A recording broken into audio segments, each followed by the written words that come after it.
This week, look what happened. Is this crazy? Donald Trump will return to the White House 4 years after being defeated by Joe Biden.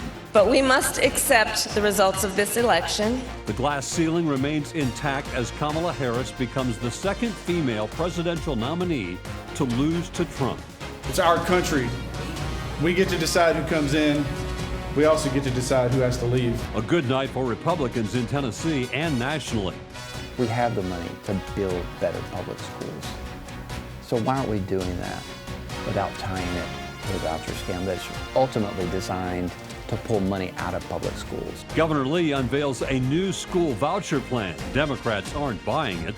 More in our This Week cover story. Simple, effective things where people can immediately see the benefit.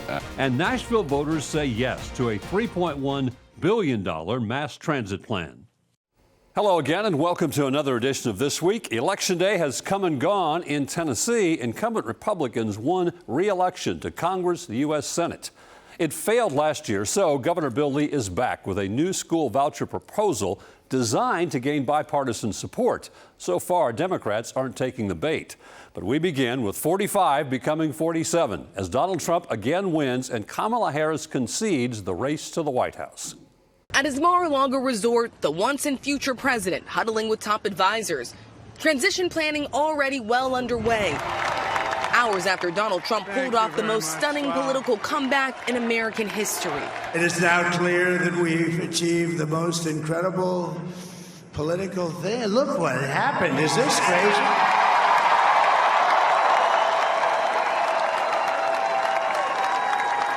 But it's a political victory that our country has never seen before, nothing like this. The president-elect hurtling to re-election on a series of sweeping promises, including a pledge to bring down inflation and to launch the largest deportation operation this nation has ever seen. And every citizen, I will fight for you, for your family, and your future. Every single day I will be fighting for you, and with every breath in my body, I will not rest until we have delivered the strong, safe, and prosperous America that our children deserve and that you deserve. This will truly be the golden age of America. That's what we have to have. Sources tell ABC News Trump's team is preparing a list of possible executive actions he could take on day one on issues ranging from the economy to immigration and the border to trade. And aides are starting to vet potential cabinet picks. Participating in some of these meetings, Robert F. Kennedy Jr., who abandoned his own independent presidential campaign to back Trump. Kennedy, who has peddled a wide range of conspiracy theories, including misinformation about vaccines, says Trump promised him control of the public health system. On the campaign trail, Trump said as much himself. I'm going to let him go wild on health. I'm going to let him go wild on the food. I'm going to let him go wild on medicines. Today, Kennedy saying he hasn't decided if he wants to be Secretary of Health and Human Services. I don't know if that's the post that I want. I may be more effective in the White House as a health czar or something like that, but we don't know. We haven't decided. Kennedy did suggest the entire staff of the FDA's nutrition department would have to go.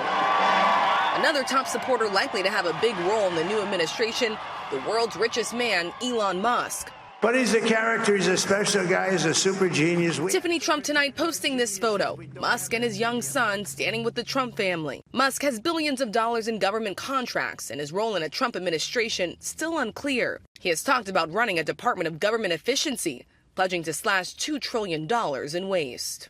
Nearly 24 hours after Donald Trump swept to victory with commanding wins across the battlegrounds, Vice President Kamala Harris addressing a crowd of teary supporters at her alma mater, Howard University, telling them her heart is full. The outcome of this election is not what we wanted, not what we fought for, not what we voted for, but hear me when I say, the light of America's promise will always burn bright. As long as we never give up and as long as we keep fighting.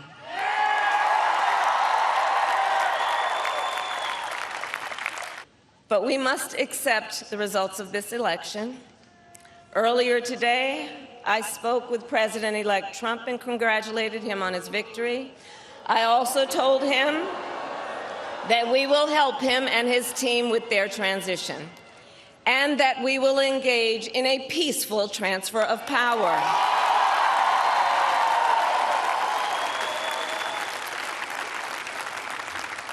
A fundamental principle of American democracy is that when we lose an election, we accept the results. A spokesman for the president-elect saying Trump acknowledged Vice President Harris on her strength, professionalism, and tenacity throughout the campaign, adding both leaders agreed on the importance of unifying the country. While I concede this election, I do not concede the fight that fueled this campaign.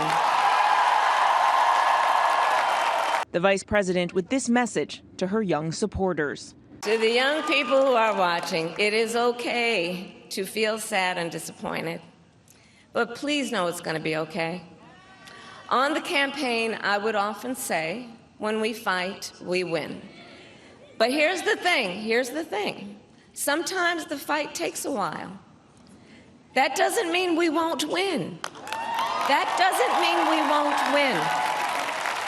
The important thing is don't ever give up. Don't ever give up. Don't ever stop trying to make the world a better place. Now to our This Week cover story. A new school voucher proposal designed to gain bipartisan support is already reigniting a fierce debate.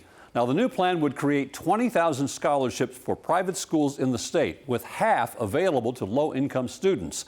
Democrats told State Capitol reporter Tori Gessner they are not taking the bait.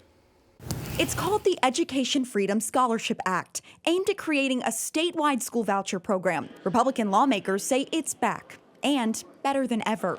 As a legislator in the General Assembly, it's our job to make sure all kids get a good education and not be handcuffed, so to speak, if that's a parent's choice or a parent's issue by the zip code that they live in.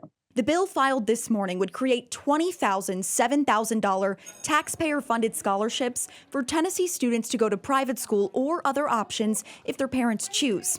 Half of the scholarships would be reserved for low-income students. The proposed legislation comes after Governor Bill Lee's failed attempt to get school vouchers passed last session. Lee calling this bill a, quote, unified school choice plan that empowers parents and further invests in public schools in a statement, because this version has some new elements that try to appeal to the other side. That includes a promise to let public schools keep the money they normally lose if a student left for private school on a voucher. Democrats, though, aren't biting. They designed the entire TISA funding formula around the money following the student when they leave the public school system.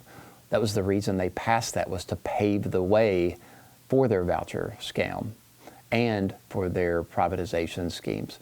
So, you know, the fact that they're going to try to argue that they're not going to take the money out of those public schools, are they going to rewrite the entire TISA program? The bill also includes a one-time $2,000 bonus for teachers if it passes in the next budget, and a proposal to use 80% of the privilege tax generated from sports betting in the state to maintain and build public schools. We have the money to give teachers bonuses. We have the money to build better public schools. So why aren't we doing that without tying it to a voucher scam that's ultimately designed to pull money out of public schools? I'm here in Sumner County. We have a great public school system, great leaders that run our public school systems here. And I wouldn't dream of trying to take anything away from those students. I don't think we will. Reporting in Nashville, I'm Tori Gessner. Stay with us. This Week continues in a moment.